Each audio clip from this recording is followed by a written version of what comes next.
Hey, insight number 2 here. We're in section 103 for this one. Remember, we're in sections 102 to 105 this week, but this one's section 103. Please watch all of these if you can. Like, if you catch the odd one, it's cool, but if you'd like to get better insights, they all do string together this week, which is pretty cool, actually. In section 103, now look at verses 1, 13, 15, and 18. We're going to read 15, but look at all four, 1, 13, 15, and 18, because they're all about redemption through the endowment and through the temple. Verse 15 says, "Behold, I say unto you, the redemption of Zion must needs come by power." Now, I should mention that this particular section is... It's not the one I was thinking of. My apologies. But this is just about, again, how to protect the saints. And this is before Zion's camp was organized. And this is around, how do we protect these people? And you will read in the next section, I think, is where Zion's camp gets formed. Yes. The United Order gets replaced and Zion's camp gets formed, and they go and do that, and there's a whole thing around go find 500 men, go find 200, 400, whatever, and they end up with just over 100, or actually a couple of hundred men and some women and children. That's a whole church history thing, which you can go look at, and there's a whole reason for that, and we will get into that insight number 4, I believe. But anyway, verse 15, "Behold, I say unto you, the redemption of Zion must needs come by power." So what is this power that brings redemption, and why is it so important to Zion? And this is the endowment, and it gets spoken about in verses 1, 3, 15, and 18. And actually 18 talks about how the fathers were led, and it's talking about Moses and leading the Israelites through the desert into the promised land. And it's these verses are saying that same thing is going to happen. That same thing is what it is, that the prophet will lead the people to the promised land, which in this instance is going to be Jackson County, Missouri, in the last days.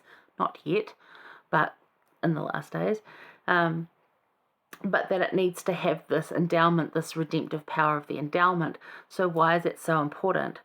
Now, the endowment helps you to discern the enemy and the movements of the enemy. The protection that comes from being a worthy temple patron and holding a temple recommend is heaven sent, and blesses not only us but also our families. It doesn't mean we are invincible. What it does do is bring peace, and that unity amongst us is what gives Zion's army its formidable form. Now, one of the other reasons that we need this temple power, and I absolutely feel this and testify to you of this, it helps you remember who you are. So in the hard times, because this army of Zion that we're in, we're not all collectively camped out in a big camp of an army. We are all around the world. And right now in New Zealand, we can't meet, so we're in our homes. And that's the little groups everywhere. So to try and get through some of these really tough times, especially when we can't go to the temple because it's either shut or ours is being renovated and hasn't been rededicated. They're building one in Auckland. There's been a million reasons, multitudes of reasons why people have not been able to make the temple in the last few years, or have struggled to make the temple in the countries where there are not temples. They have to get visas and travel, and sometimes it's impossible. Sometimes it's really difficult. Great sacrifices are made. So why is it so important? Because you could ask, why is it so important? Why is this endowment? Why is this gift that we get in the temple super, super important? Why? Because it connects us to our ancestors. This is where I'm going. Rambling again for the point. It reminds us who we are. I know who I am because I know who my parents are, my grandparents, and their family. And not all of us have that privilege, and not all of those members of our family are going to be ones we want to identify with, but it connects us. And if you go to the temple and you really open yourself up to learning about that endowment, that gift that is given to you, and the way that it strengthens you and helps you to discern the adversary, and remind you who you are and what your purpose is, it makes you so strong. Super, super strong. Absolutely promise you that. It's probably not something you're going to pick up from just going once. That's why you need to go more. A lot of people think, oh, I need to go and do the work, and they just rush in there and do work for their family. However, if you need to pause. This is a meditative thing. This is a very spiritual, meditative thing. So, for those of you that have not been, something really awesome to look forward to. And there's a lot of questions that come up around temples.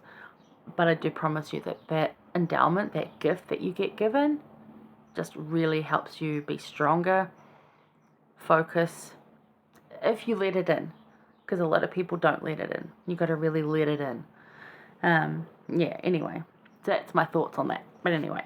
Elder Enland, he said, here you will find personal power. Power to change, power to repent, power to learn, power to be sanctified, and power to turn the hearts of your family together and heal that which needs healing. Now, there's certain parts of my family I don't know that are ever going to be healed on this earth, and that's okay. And I'm talking about extended family. It just is, right? And I think we all have that to some point, or we know people that have that. My family is a very mixed family of stepbrothers, half-sisters, half-brothers. It's a conglomerate of people that are connected in some way. And it's kind of beautiful, but there's a lot of fractures there too that will need repairing. But going to the temple and doing what we can, especially for our ancestors in the way of temple work, will really help heal those cracks. It helps connect us to them. It helps know them a little and get to know them a lot. It really does. That's Elder Reland's talking there. This is the personal power. Power to change, power to repent, power to learn, power to be sanctified. And that's just such a beautiful thing and a beautiful experience. So that's why it's so important to Zion, because it leaves you in this really strong, individually strong. I mean, President Nelson encouraged us to increase our faith. He told us we needed to increase our faith to be able to move these mountains that are in our lives. This is the way we do it. This is one of the ones we can do to increase our faith. That's what's important to Zion, is to have that strong faith person.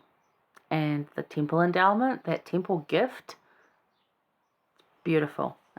Anyway, so that's what they're talking about in those verses. So hang tight. I will see you soon for insight number 3, where we're going over to verse 36.